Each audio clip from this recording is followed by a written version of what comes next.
Good evening, folks, and welcome to a wild Monday night random podcast. I am your host, Colby Evans, aka Starting Parker on Twitter. I'm the usual host of the Ware Racing podcast and Backmarker Battles, but tonight we are unfortunately talking about a subject that I don't think really any of us want to be talking about. If you guys haven't heard the news already, we'll just get right into it. I'm not going to do my little intros, but we'll just get right into it. Cody Ware, as we learned before the Bristol race action over this past weekend, would not be driving the 51 due to a personal issue. Unfortunately, that personal issue has come to light. Cody Ware apparently was arrested on charges of a misdemeanor, a felony, and assault on a woman per the Iredale Free News. The official detail of the incident has not been released, and currently Cody Ware's bond has been set at $3,000. Obviously, it's not the news any of us wanted to see. Cody Ware, I would say, had a pretty decent fan base. I will admit I was a fan of Cody Ware. I always tried to stick up for Cody Ware. And it just sucks, man. A guy that you used to cheer for, a guy that you used to root for every week to get a decent run, and to see this happen. Now, this is not the first time one of the Ware race car drivers has been involved with issues. I'm sure you guys remember in the fall of 2021, Carson Ware, who had only made a couple of Xfinity starts, really wasn't very well known to the NASCAR world. He had gotten into some major issues. Not quite sure the whole details about that incident, but it was not a good one either. And unfortunately, here we are not even 2 years later, and the other Ware brother has gotten himself into some deep trouble. As we saw over the weekend, Matt Crafton did take over the driving duties for the 51, was doing a pretty decent job until they lost oil pressure and unfortunately had to settle for 34th. But I didn't want to mainly talk about Cody Ware on this show because, I mean, at the end of the day, we don't have the entire details, so I'm going to hold all my comments until we get the entire story. Until we get the entire story there. Just mainly, we're kind of here to talk about who could take over the 51. Now, obviously with Cody's situation, man, like I said, I mean, you guys know me. I'm one of my biggest fans of Ware Racing. I don't like seeing people bashing the team. At the end of the day, it was Cody's mistake, not really the fault of the organization. So everybody, who's bitching online about, oh, this is now NASCAR needs to take away their charter. No. Because if you're going to take away their charter for this, then they should have taken away, then Kurt and the 41 team should have had something happen to them in 2015. Okay. It's not on the team. It's on Cody Ware. Okay. That's the one way we have to look at it. But who can we see taking over the 51? Now, as we know, Biohaven is sponsoring the 51 for the year. So you could say the good news, any good news in this is that the 51 is already covered for the year in terms of sponsorship dollars. It really just matters on who they put in the car. Speaking of Ware Racing, they did release a statement that I will read to you guys. This was posted about 3 hours ago. Ware Racing stated, "We are aware of the incident regarding Cody Ware and his indefinite suspension from NASCAR competition. We understand NASCAR's position on this matter and accept their decision. The matter is under investigation, and Cody is fully cooperating with the authorities as the process takes its course. Ware Racing is committed to continuing our multi-car efforts in the NASCAR Cup Series in the process of finalizing our plans for the 51 entry of Martinsville and beyond. These plans will be announced in the coming days." As we saw later, when the details came out, NASCAR would put out a small press release saying that they had indeed suspended Cody Ware. Not shocked by that. Kind of all expected that to come. And then, of course, Ware Racing, they did more than likely have to make a statement on it. I could see it being Matt Crafton again. Matt Crafton ironically replaced Matt Tifft in 2019 at this very same track. So I could see it being Crafton again. But I would like to see Rick become creative with this. We do know that RFK has an alliance with them. It's not SHR anymore. It's RFK. So a lot of people that were saying Cole Custer, I don't think that one really makes sense either because this is not an SHR car prepped by Rick Ware. This is a full Rick Ware car, and I don't see Cole Custer jumping right into the 51 car when really he probably wouldn't do anything with it. You got, and that's where I look at the people that I've seen people are talking about to drive this 50. You guys got to remember, this is not the best suited car. I mean, it's a car that at best can probably run 25th. So you got to think of a driver that's going to be willing to drive it. I could, like I said, Matt Crafton, I could see being an option because, for Matt Crafton at this stage in his career, being able to drive a cup car, you're not going to turn that down no matter who it is. And I like that. I like the fact that Crafton, even though it's a Rick Ware car, Crafton was like, oh, you know what? It's a cup ride. Why not? Let's do it. I could see David Reagan being a possibility for Talladega. As we know, David is a great plate racer. Let's see here. We have seen that Riley Herbst, he drove the 15 at Daytona, but I wonder if that was more of a sponsorship type deal, more of how he got in the 15 car. I don't see that happening. For some reason, I don't. I could see it being Yaley, of course. The races that Todd Gilliland, because Todd Gilliland has 5 more races and the 15 plan for this year. So I could see when Todd's in the 15, they just put Yaley in the 51. So I guess Herbst is in the 15 at Talladega with Sonny D. So if that's the case, if Yaley moves over to the 51 or David Reagan in the 51, you could get creative at the road courses. Maybe put a guy like Joey Hand, bring him back for the 51. There's a lot of choices. There's a lot of logistical choices here. Does Cody Ware ever get reinstated? I do believe his brother Carson actually did get reinstated. Was that report ever confirmed? I don't know if anyone in the chat could confirm that for me, but I believe Carson Ware actually was reinstated at one point. It's just a case of you don't want to show your face in the garage. And unfortunately, I could see that happening for Cody Ware. Even if he goes through a road to recovery program, I don't see Cody coming back. Something like this, unfortunately, a situation like this, charges like these, you're never going to be looked at the same.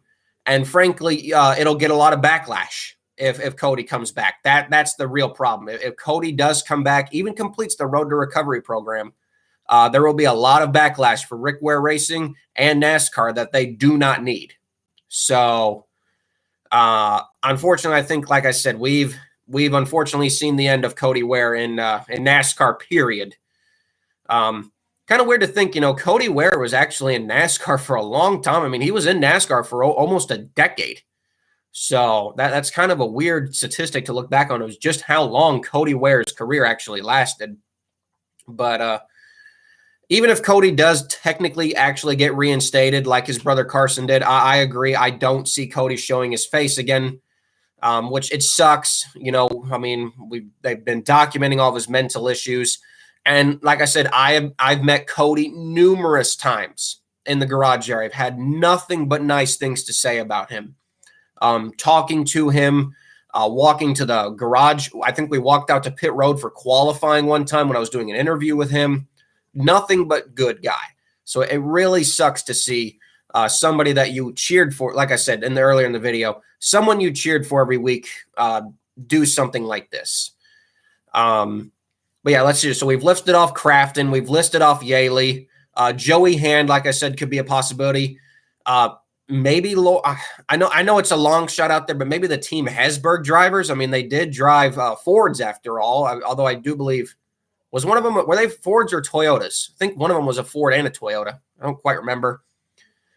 Ryan Sieg could be a possibility, a Ford level driver. Really anyone in the Ford ranks, I would say is kind of a candidate for this ride. I think Zane Smith would be a great idea. Even if he doesn't do anything spectacular on the car, we all know that more than likely Zane Smith is moving up to the Cup level next year, if not the year after that. So if they wanted to get Zane some more seat time, even if it's just for, even if he doesn't do very well, getting Zane that extra seat time in a Cup car would be so beneficial for him. Be really, really, really beneficial for him. So I could see Zane Smith doing a lot of the duties. I could see that a lot of that help coming from Front Row Motorsports to get Zane Smith in the 51. Other Ford tier truck, I mean, could we see drivers from the truck series? I know there's not a lot of Fords in the Xfinity series, but I really would like to see Rick Ware kind of be creative here. Obviously, since they have the sponsorship lockdown, it's not like they're looking for a funded driver. Obviously, a funded driver would be more beneficial, but it's not like they're going out of their way to look for a funded driver to put in their cars. I know it's a wild possibility. I know it is. But I doubt it. It's only if Cup was doing another dirt race. I was going to say Haley Deegan, but I think we all know that's probably not a possibility for a long time. But you never know. You never know. Obviously, Kyle Weatherman, we've mentioned him, but unfortunately, Kyle is kind of blacklisted from Rick Ware for some reasons that we can't really get into. But yeah, let's just say Weatherman is not going to happen for Rick Ware Racing. If it's kind of a if you know type story. There's a reason why Kyle Weatherman's relationship with Rick Ware ended so abruptly. I could see Ben Rhodes. Ben Rhodes, we saw him. He ran a Cup start for Spire a couple years ago. He did practice and qualifying for AJ Allmendinger at Gateway last year, like they're saying in the chat. That could be a possibility. I mean, heck, like I said, you could just run a lot of ThorSport drivers. Ty Majeski, Ben Rhodes. I mean, theoretically, Rick could actually rent out the 51 to maybe some truck teams who want to get their guys in there. I mean, you could use it kind of as an opportunity because, and even then, going into the charter battle, if you guys have been following my account, we've also been talking about the charter battle. They did indeed swap charters. The 15 is using the 51's charter from last year, and the 51's charter is now the 15 from last year as well. So they mixed it up right now. The 15 is still safe, but if they finish inside the top 33, they get that charter for 3 more years. If the Rick Ware 51 does not finish inside the top 33, NASCAR has the option to repossess it, but we all know when that situation comes, more than likely he will just sell the charter off. And that is where I believe Rick Ware, I know it's just a predicament, but I believe that's what Rick Ware and the team are doing this year, because we've noticed this year, and I pointed it out in every episode of Backmarker Battles, that the 15 has been consistently, now you could say it's more the driver, but overall, the way the car looks on the onboard and just lap times and speed, the 51 has just been slow at every single track. And Cody usually is not that slow. Whereas the 15 is almost a second faster than him almost at every race this year, no matter who's been driving the 15. And I think it's just a case of Rick Ware and them are maximizing their options with the 15 to make sure that they at least have one charter for another 3 years in the Cup Series and then sell off this charter at the end of the year. I could see that happening because there's a lot of high teams right now, like guys like Trackhouse, Junior Motorsports has been rumored. And a lot of other top-tier organizations that are looking to expand. And one of Rick Ware's charters could go for some big bucks, that Rick would like to get his hands on. So I could very easily see the 51 charter being up for grabs maybe by the end of the year, and we see Rick Ware Racing down to one car next year. I think it also would explain why the 51 has been so slow. So that's kind of my philosophy there as well. But like I said, we know the 51 is sponsored. I've repeated that a couple times because I want to make that clear. The 51 team is not looking for pay drivers. And that is where I believe we're really going to see the creativity come with this. Are they going to look for drivers that could get the 51 back up in points? Or are they just going to look at potential ways to maybe get some future stars, some Cup experience? Because we've listed off so many good cars or teams and drivers to possibly run this 51. I could even see BJ McLeod maybe a couple of times. BJ kind of drives a couple of different cars. Maybe when BJ's not driving his own car. That's kind of a wild guess, but we have seen BJ drive for Rick multiple times. A lot of people have been saying Landon Castle. I think that would be a good option, but you got to wonder, would Landon want to drive the car? It's going to be a big roundtable of drivers. I would expect probably at least 5 to 6 minimum different drivers because, I mean, we're only, 8 races into the year? I mean, we still got 28 races left in the year. 28 races left in this year that we're going to see drivers in the 51 this year.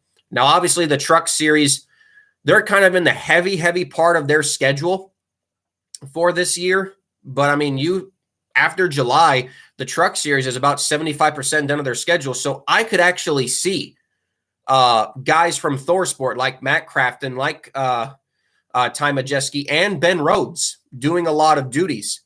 Garrett Smithley is also another choice. But since Garrett is in a full-time Xfinity ride now, I don't see that happening as much because, when he was driving for Rick, he wasn't doing Xfinity rides. He wasn't doing truck rides full-time. He would do them on a part-time basis. And I feel like JD Motorsports would probably want Garrett to focus more on their Xfinity efforts rather than go run the Cup car the next day. So it'll be interesting to see. Some people are saying Parker Kligerman in the chat. I don't see that happening. Parker's way too busy. He'll be too busy with his Xfinity prospects and doing the Cup race broadcast for time to race it. Bailey Curry, same with Bailey. Man. That's actually a good one too. Bailey, he kind of just got some full-time opportunities otherwise, but he did do a lot of Cup starts for Rick Ware in the late 2010s and 2020. Timmy Hill, people saying Timmy Hill in the chat. Timmy's focused on his truck team. I could see it. He drove for Rick a lot in the early days. But Timmy's kind of focused on his truck team. He's kind of focused on his partnership with Toyota. Kind of wearing the Hill shirt right now. So he's focused on his partnership with Toyota. So I don't see him driving a Ford, even though he did drive a Ford in the Xfinity race for Carl. But that's kind of because Carl is all over the place with makes. But with the RFK partnership, I actually I see it more being Zane Smith. I really see Zane Smith. To me, it makes the most sense getting this kid some experience time. The road courses, I think, will be the most fun. We know Jensen Button is returning for them at the 15 car at Chicago, I believe. But this really does open the door for this team to bring in some experienced guys for the road courses. I hope it is Joey Hand at some of the other road courses because he's a really, really good road racer. But yeah, for everyone overall, it just sucks because, like I said, we were all Cody fans. We were big Cody supporters, but no longer anymore. Still waiting to hear everything on the official details before, we go full into discussion about it. But I had to talk about it tonight, guys, because it's just a very sad situation. It's a situation you never want to see any driver get into. But the one thing I will say is that, we did see Travis Quaffle come back. Travis Quaffle ran in NASCAR for a good four more years after his incident back in 2013. So I guess anything in reality is possible. But I think, you look at the age of social media compared to 2013 to now, it's a lot different. It's a lot different. I think if Travis Quaffle's situation happened if we had social media today back in 2013, I don't think Travis would have came back either. Yeah. Reed Sorensen's all but retired from the driving seat. He's a full-time spotter now. But yeah, I could actually see it being a lot of truck drivers. I think the ThorSport drivers and Zane Smith actually make the most sense for replacement drivers. I think the key that they would need to do is not go overboard with the different drivers and maybe build a good combo with a couple of drivers to be able to actually get some good runs and not just put this car on the track for the sake of putting on the track, trying to actually get a competitive driver. But if Herbst is going to be in the 15 for Talladega, I really hope it would actually be David Reagan. I know Reagan, he only runs the plate races from time to time. He was not at the Daytona 500, but I would actually get David Reagan for Talladega. That would give that car the best option at number one, staying in the draft, and a great run, because I think Reagan got 2 top 10 finishes in the 15 last year. So David Reagan's my pick for the plate tracks. I would like to see some creativity on the other tracks. Like we listed off plenty of drivers from the Truck Series. Ryan Sieg would be a great choice as well from Xfinity. It's just a matter of, I think, who the team kind of picks. But the RFK, excuse me, gotta clear my throat. But I think the RFK partnership we all have to look at too. I think it's going to be, my guess is Zane Smith. Not full time, but my guess is Zane Smith will run the majority of the races. That's my guess.